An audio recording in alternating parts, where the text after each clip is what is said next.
Student marks వర్డ్లో ఎలా చేస్తారు, అలాగే ఎక్సెల్ ఎలా చేస్తారు, ఇది మనం నేర్చుకుందాం. ఓకే, ఇప్పటి వరకు మనం ఏమేమి కవర్ చేసుకున్నాము, లాస్ట్ టాపిక్ కదా ఇది మనకు. సో ఇప్పటి వరకు మనం ఏమేమి టాపిక్ కవర్ చేసుకున్నామో ఒకసారి రివిజన్లో చూసుకుందాం. మనం ఇవాళ కవర్ చేసిన topics: working with file, uses of shift key, functional keys, C programming, auto sum ఎలా చేయాలి ఎక్సెల్లో, అలాగే మైక్రోసాఫ్ట్ వర్డ్లో ఎలా ఫార్ములా యూజ్ చేయాలి. వర్కింగ్ విత్ ఫైల్తో create, save as, open, rename, copy, cut, paste, delete, print a file. అంటే ఫైల్తో ఇన్ని రకాలుగా చేయొచ్చు. యూజెస్ ఆఫ్ షిఫ్ట్ కీ ఏంటి? సింగిల్ క్యాపిటల్ లెటర్ సెలెక్ట్ చేసుకుంటాం. ఓకే, అప్పర్ సైడ్ ఉన్న సింబల్స్ వస్తాయి. షిఫ్ట్ పట్టుకొని మనం డిలీట్ ఇచ్చామంటే పర్మనెంట్ డిలీట్ అవుతుంది. నార్మల్గా డిలీట్ ఇచ్చినప్పుడు రీసైకిల్ బిన్లో ఉంటాయి, మళ్ళీ రీస్టోర్ చేసుకోవచ్చు. కాంబినేషనల్ కీగా, అది ఇప్పుడు మనం సేవ్ యాజ్ చెప్పుకున్నాం కదా, కంట్రోల్ షిఫ్ట్ ఎస్ ఇస్తే సేవ్ యాజ్ అవుతుంది. అలాగే కంట్రోల్ షిఫ్ట్ ప్లస్ ఇస్తే సూపర్ స్క్రిప్ట్ వస్తుంది. ఇలాగా షిఫ్ట్ కీతో కాంబినేషనల్ కీగా యూజ్ చేయొచ్చు. పెయింట్లో కానీ వర్డ్లో కానీ ఎక్కడైనా స్ట్రైట్గా లైన్ గీయాల్సి వచ్చినప్పుడు కూడా మనం షిఫ్ట్ ప్రెస్ చేసుకొని లైన్ గీయొచ్చు. అలాగే ఫంక్షనల్ కీసెస్ గురించి చెప్పుకున్నాం, F12 ఫంక్షనల్ కీసెస్ ఎలా యూజ్ అవుతాయి అని. అలాగే సి ప్రోగ్రామింగ్ గురించి చెప్పుకున్నాం మనము కదా. ఇప్పుడు టాపిక్ ఏంటి అంటే student marks in Microsoft Word. Microsoft వర్డ్లో స్టూడెంట్ మార్క్స్ ఇదిగోండి, ఇలాగ మనం మార్క్స్ స్టూడెంట్కి వేసుకున్నప్పుడు క్యాలిక్యులేటర్ లేకుండా ఒక లేఅవుట్ అనే ఆప్షన్కి వెళ్ళండి. ఇక్కడ లాస్ట్ ఆప్షన్ ఉంటుంది, ఇక్కడే ఎఫ్ఎక్స్ అనే ఫార్ములా ఉంటుంది. SUM సమ్ అని ఈక్వల్ టు ఉంటుంది కదా. బ్రాకెట్ లోపల లెఫ్ట్ అనే వర్డ్ ఉంటుందండి, బ్రాకెట్ అలాగే ఉండాలి, లెఫ్ట్ని తీసేసేయాలి. అంతకు మునుపుగా మీరు ఏం చేసుకోవాలి అంటే, కాలమ్స్ అంటే ఏంటి, ఇలా వచ్చేవి ఇవన్నీ కూడా కాలమ్స్.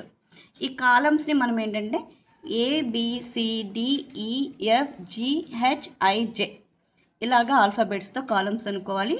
రోస్ వచ్చి 1 2 3 4 5 6 రోస్. ఇప్పుడు సోమకేశవ తెలుగు మార్క్స్ ఎక్కడున్నాయి 98 అంటే ఎలా చెప్తాం? ABCD డి కాలంలో సెకండ్ రోలో అంటే D2లో ఉన్నాయి. తెలుగు టు సోషల్ మనము యాడ్ చేయాలి. ఇది DEFGHI2 వరకు, D2 నుంచి I2 వరకు అడిషన్ చేస్తే టోటల్ వచ్చేస్తుంది, అంతే కదండి.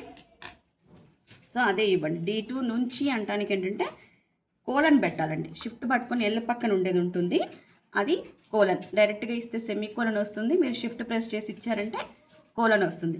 D2 నుంచి I2 వరకు అని. సమ్ అంటేనే అడిషన్ అని అర్థం. సో ఓకే క్లిక్ చేసేయండి, మీకు టోటల్ వస్తుంది. కిందది ఏమవుతుంది అప్పుడు? D3:I3. కర్సర్ పక్కకు జరిపేసి బ్రాకెట్లో ఉన్న వర్డ్ తీసేసి D3:I3 ఇచ్చారు అంటే ఓకే క్లిక్ చేయండి, లేదా ఎంటర్ ప్రెస్ చేయండి. 3 మార్క్స్. అలాగా నందన మార్క్స్ అయితే D4I4, D5I5 ఇలాగా ఇచ్చేసుకున్నారంటే మీకు టోటల్ వచ్చేస్తుంది. ఓకే,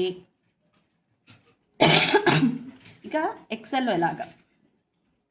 ఎక్సెల్లో అయితే ఇక్కడే ఆల్రెడీ మనకు ఎక్సెల్లో ఏంటి, కాలమ్స్కి ABCD, రోస్కి 1 2 3 ఇక్కడే ఉంటాయి. మనమేమి ఇవ్వని అవసరం లేదు, అనుకోని అవసరం కూడా లేదు.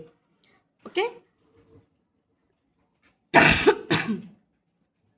జస్ట్ ఇక్కడ ఈ సింబల్ ఉంది చూడండి, ఈ సింబల్, ఈ ఆటో సమ్ క్లిక్ చేస్తే సరిపోతుంది. ఓకే, చూపిస్తాను చూడండి. మీరు తెలుగు నుంచి సోషల్ వరకు సెలెక్ట్ చేసుకోండి. ఇక్కడ ఆటో సమ్ సింబల్ మీద క్లిక్ చేయండి, జస్ట్ అంతే, టోటల్ వచ్చేస్తుంది. ఒక్కరిది చేస్తే చాలండి, అందరిది కూడా చేయనవసరం లేదు. ఎక్సెల్లో అయితే ఈ కార్నర్ ఇక్కడ ఉన్నప్పుడు చూడండి, ప్లస్ ఇలా ఉంటుంది కర్సర్. ఈ కార్నర్ దగ్గరికి వచ్చేటప్పటికి చూడండి, ప్లస్ కర్సర్ ఇలా చేంజ్ అవుతుంది. ఇప్పుడు లెఫ్ట్ బటనే ప్రెస్ చేసుకొని డ్రాగ్ చేయండి కిందకి, అన్నిటికీ టోటల్ ఆటోమేటిక్గా వచ్చేస్తుంది. ప్రతిదానికి కూడా చేయాల్సిన పని ఉండదు. ఓకేనా? ఇంతేనండి, చాలా సింపుల్. ఎక్సెల్లో వర్డ్లో ఒక స్టూడెంట్ మార్క్స్ టోటల్ ఎలా చేయాలనే టాపిక్ నేర్చుకున్నాం కదా. సో సో ఇవండి ఇవాల్టి మనం కవర్ చేసుకున్న topics. Okay, thank you class. మీరు ఇంత ఓపిక్గా విన్నందుకు థ్యాంక్ యూ సో మచ్. ఇంకా మీకు ఏదైనా డౌట్స్ ఉంటే కూడా ఆ నెంబర్కి వాట్సాప్ చేయండి. మీకు డౌట్స్ ఉంటే కూడా మీకు క్లారిఫై చేయడం జరుగుతుంది. ఓకేనా? Okay, bye bye.